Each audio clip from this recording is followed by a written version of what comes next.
New friends, the last to see Jay Slater. The last time anyone saw Jay Slater, he was laughing. That much, at least, was clear. At 3:47 a.m., under the hazy orange glow of streetlights in the quiet coastal town of Vallarta, Spain, Jay had been in the company of three strangers who, just hours earlier, he'd cheerfully referred to as his new friends. He'd met them at a beach party thrown by some expats on the cliffs near Calablanca. Loud music, too many drinks, and a sudden thunderstorm had driven the crowd to shelter under makeshift tarps and into cramped villas. It was during the chaos that Jay had been separated from his holiday group. And in that moment, the trio, two men and a woman, all in their late 20s, had offered him warmth, tequila, and the promise of a wild after-party at their rented cottage further up the coast. Jay, ever the adventurer, had gone along without hesitation. He was buzzed but not out of it, recalls Amira Valles, a local waitress who served the group earlier that night. He seemed to like them, like he trusted them right away. But the way they watched him, it didn't feel right. The new friends, who initially refused to give their names to authorities, were identified later as Marcus Leary, Daniel Fay, and Lila Breen, all British nationals who'd arrived in Spain 2 days prior.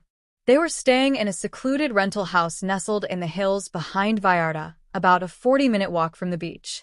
When questioned by Spanish police, Marcus was the most vocal.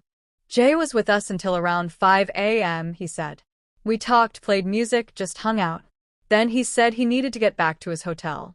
He didn't have a charger, his phone was dead.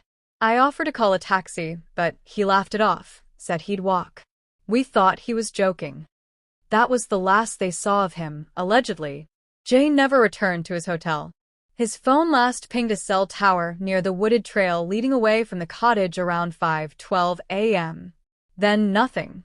His disappearance sparked a frantic search. Helicopters scanned the cliffs, divers explored coastal caves, dogs combed the underbrush. But Jay had vanished. No footprints, no calls, no sightings. Just a void.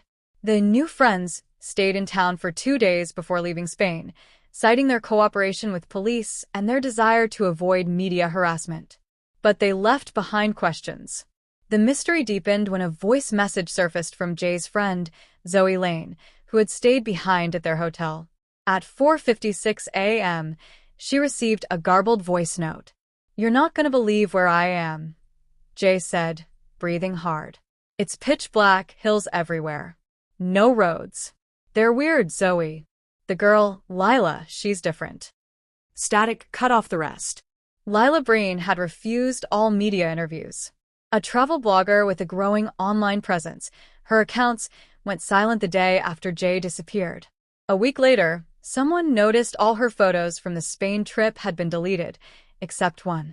It showed Jay sitting on the edge of their cottage's patio, cigarette in hand, staring into the distance.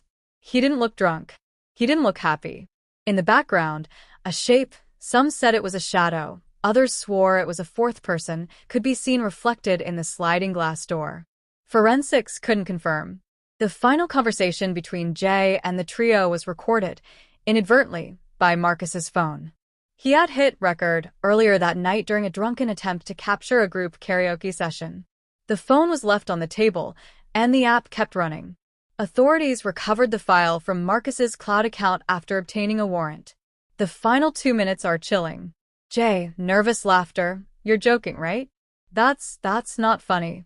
Lila, softly. "We said you were special, Jay. Why don't you believe us?" Daniel, firmly. "Just stay a bit longer. It'll make sense soon." Jay, "I'm leaving. This is weird." "You're weird. I'm done." Sound of a chair scraping. A door opening. Footsteps.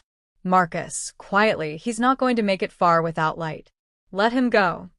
Lila, barely audible, "He'll come back. They always do." Static. End. Authorities were tight-lipped, refusing to speculate publicly, but off-record sources whispered theories, ritualistic practices, psychological games, even cult-like behavior. Interpol got involved.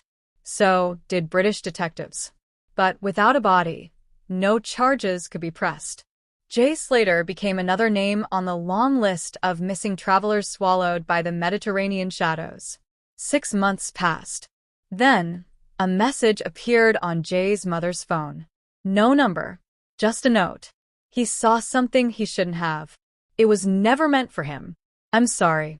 Accompanying the message was a single image, a blurred photo of Jay, wide-eyed, standing at the entrance of what appeared to be a stone cellar lit by torchlight. His clothes were torn.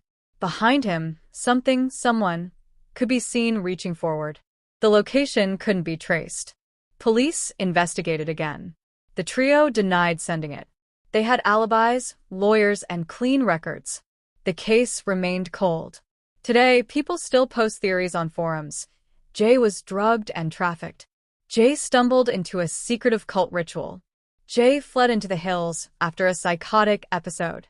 Jay never existed, and it's all an elaborate internet hoax. But those who were there that night remember the feeling. I serve them all drinks, Amira Vallis says again. I watched that boy walk off into the dark with people who didn't blink enough, who didn't laugh at the right times. She lights a cigarette with shaking hands. And I swear one of them, Lila, she wasn't real. Not completely. Her eyes, they were wrong. In a quiet folder on a Spanish detective's computer, a note remains unsolved. They always do. It's underlined 3 times. Would you like a version formatted as a short story for publishing or sharing online?